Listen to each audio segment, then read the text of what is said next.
Today we will be discussing whether or not modern education is failing us as students.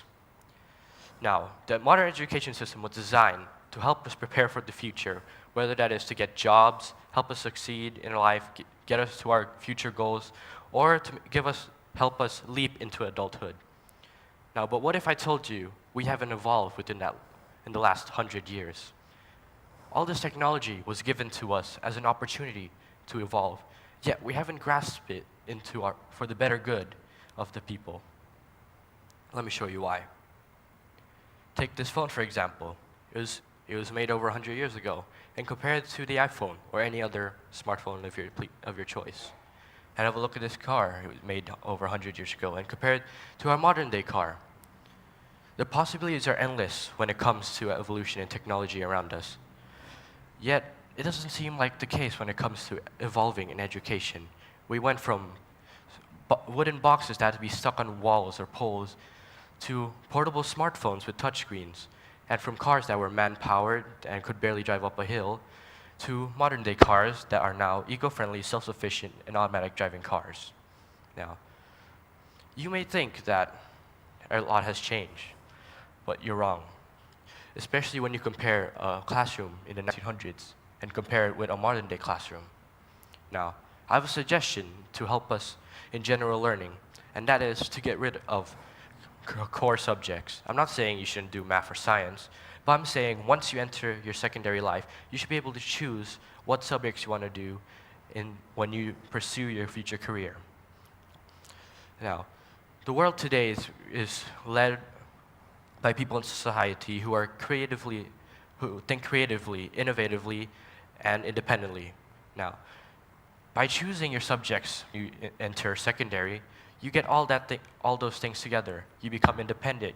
You learn to choose things by yourself and look into the future. Wouldn't you want to be one of those people? Now, just consider this.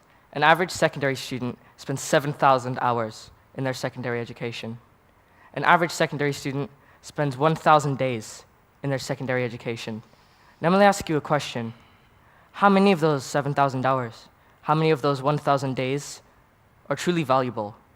How many of those 7,000 hours, how many of those 1,000 days impact the future of the students?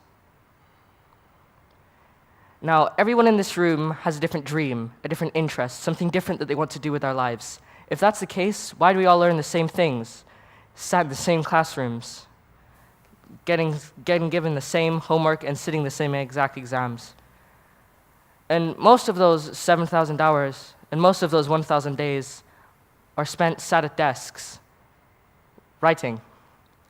Now, personally, I have always found writing difficult as I have significant writing problems, as I have dysgraphia, which in turn has made learning difficult for me because I'm always asked to write. And it's no surprise that for me, the subjects I succeed in most and am most confident in and enjoy the most are PE, music, and drama, which require minimal or no writing. Now, we should be learning outside, outdoor classrooms. We need to break down the walls of the classroom, learn outside, be among nature. We need to both learn and teach outside and indoors. If we are all learning outdoors together, it creates bonds, team-building experiences, and team-building activities, and we grow bonds together. Another way that we can learn, school trips, residentials. We bond together through team-building activities. We do things together. We experience happiness. We do everything together. Another way we can learn, outdoor classrooms. Now, some teaching philosophies recognize the outdoor classroom, such as forest schools and EYFS, or Early Years Foundation Stage, which is from the ages of 3 to 5. Early Years has a great curriculum because it regards each child uniquely and follows the interests of the child, and they learn through play.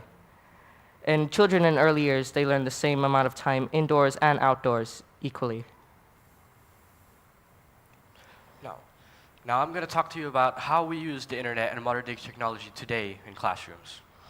Well, with permission, students are granted the opportunity to use their smartphones or laptop or computers to look up stuff on the internet as a substitute of having to look through textbooks and worksheets.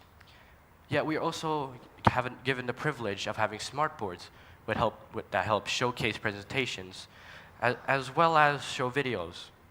Now, I think we are able to modernize this even better. First thing, we should be able to have child-led learning, meaning that students teach each other.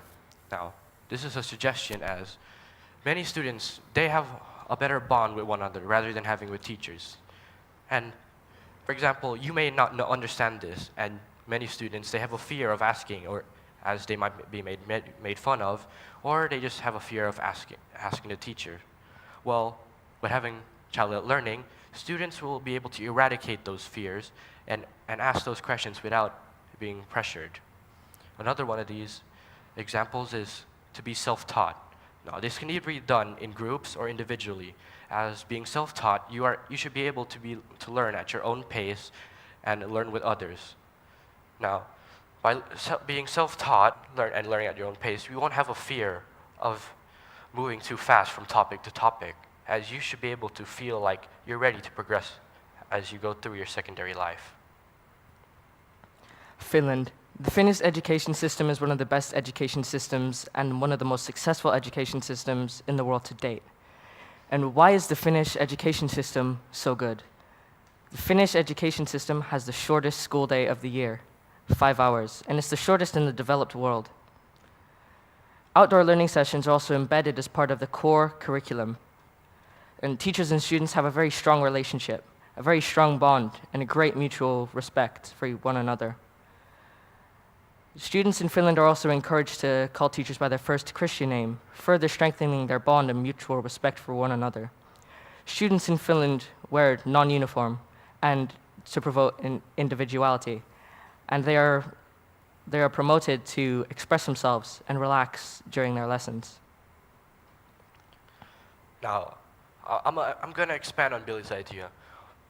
You might ask yourself, why does Finland only do 5 hours of school when compared to every other country in the world, they do 7 or more? Why is it only that they are handed almost no homework and only one test at the end of the school year, and yet they still achieve top scores? Well, this is because studies have shown that the one main reason for failure in school is stress. I'm pretty sure all of you have experienced stress once or more. Now, without having homework or tests, they are able to eradicate stress within students, and therefore students are able to focus on their school life and as well as their personal lives outside of school. Now, why is it that students, they only take one major exam once they enter college at 16? Well, this is because they aren't tested during their secondary lives as much as we are, but yet they are still monitored and consistently assessed. And they are only given tests based on what they choose to pursue in the future. Now, without having regular tests, teachers don't have any expectations for the students to meet. Therefore, students don't have the fear of failing or feeling like they don't meet the standards. But the teachers do give each student targets. And as students progress through their lives, they reach those targets, and each individual is celebrated and congratulated as they reach that goal. Is modern education failing students? How can modern education move forward? How can we support children to succeed? We need to break down the classroom walls. We need to be learning outdoors, both teaching, learning indoors and outdoors. We need to focus outside of the curriculum, teaching students basic life skills like how to buy a house, how to raise a child, basic first aid, and practical everyday life skills. We need to embrace the unique and whole child and support their spiritual, mental, and physical development. We need to change to a modern education system. We need to change to an education system that is not tunnel vision towards the end goal of academic achievement and the university pathway. We need a modern education, a culture, a mindset that can promote the individualities of every person in the world. Now, one final thing. Are we right in preparing students for the future, or are we wrong and truly preparing them for the past? Thank you.